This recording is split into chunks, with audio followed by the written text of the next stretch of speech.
Olá para todos, eu sou a professora Daniele Gomes Pereira e hoje vou explicar para vocês como aplicar os resultados do HERISE Test na prática clínica do fisioterapeuta. Antes de vocês assistirem a este vídeo, assistam ao vídeo do HERISE Test postado no nosso canal Fisioterapia Vascular UFMG.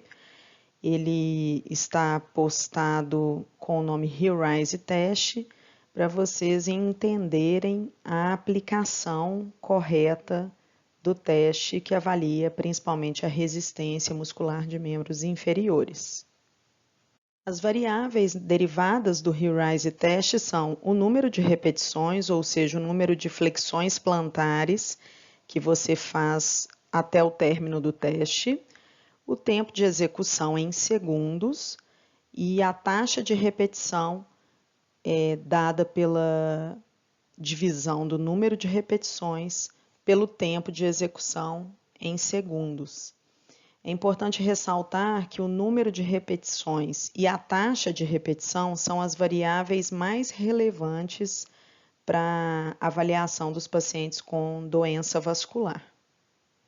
Além de permitir comparar os resultados do teste antes e após uma intervenção, a aplicação única do HERISE Test pode ser avaliada frente a valores de referência para a população brasileira.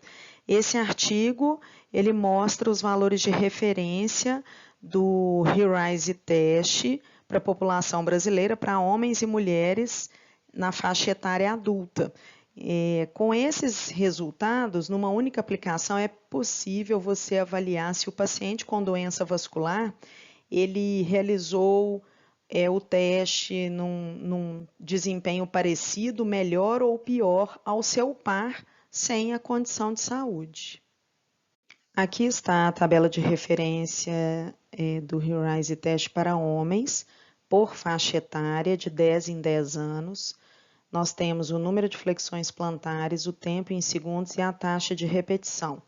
Por exemplo, para uma faixa etária de 20 a 29 anos, o homem deve ter uma mediana ali de 85 repetições, mas o artigo ele indica como valor de referência o percentil 25 dessa amostra, que é o primeiro número aí do parênteses. No caso, então, um indivíduo adulto, homem, entre 20 a 29 anos, deve fazer no mínimo 65 repetições, numa taxa de 1 ponto repetição por segundo.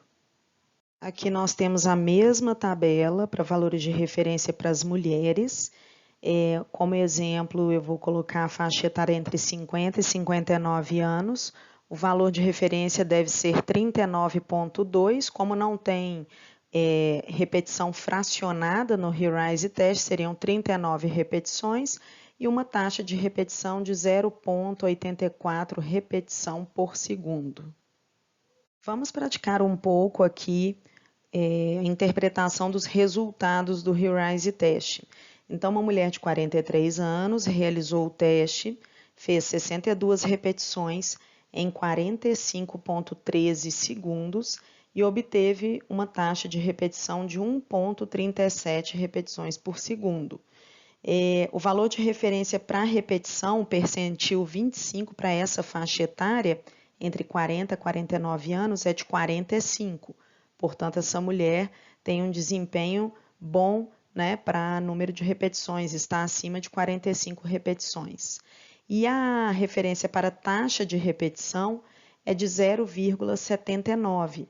Então, ela está acima da taxa de repetição, portanto, com um desempenho tanto de número de repetições quanto taxa de repetição adequados. Neste outro exemplo, uma mulher de 55 anos realizou o HERISE Test, fez 26 repetições em 25 segundos, obtendo uma taxa de repetição de 1,04 repetições por segundo. Para essa faixa etária, o valor de referência é de 39, então essa mulher está abaixo do valor previsto. E a taxa de repetição, 0,84. Essa mulher está acima, com desempenho bom para a taxa de repetição. o que nos mostra que ela tem um desempenho bom para velocidade de contração, mas não sustenta isso por muito tempo, e aí acaba fazendo um número de repetições menor. No caso, ela está aqui com um percentual de 66% do previsto, o que nos indica talvez um treinamento, né, de número de repetição, de resistência de panturrilha, porque em relação à velocidade, ela está com valor de referência adequado. Antes de finalizar esse vídeo, eu gostaria de levantar alguns pontos importantes dessa aplicabilidade do HIRISE Test na fisioterapia vascular. Ele avalia uma das principais musculaturas acometidas na doença arterial periférica pela isquemia. Ele é um teste clínico que permite inferir sobre função de bomba muscular em pessoas com doença venosa crônica, por avaliar essa questão da resistência da musculatura de panturrilha. E pelos resultados do teste, em uma única avaliação, é possível direcionar um pouco da abordagem da fisioterapia vascular, como no exemplo daquela mulher que tinha uma taxa de repetição boa, porém um número de repetições inadequado, direcionando para um treinamento de resistência dessa musculatura à contração. Eu agradeço a todos pela atenção. Se inscrevam aí no canal da Fisioterapia Vascular UFMG para acompanhar os nossos vídeos relacionados à área da vascular na fisioterapia. Muito obrigada.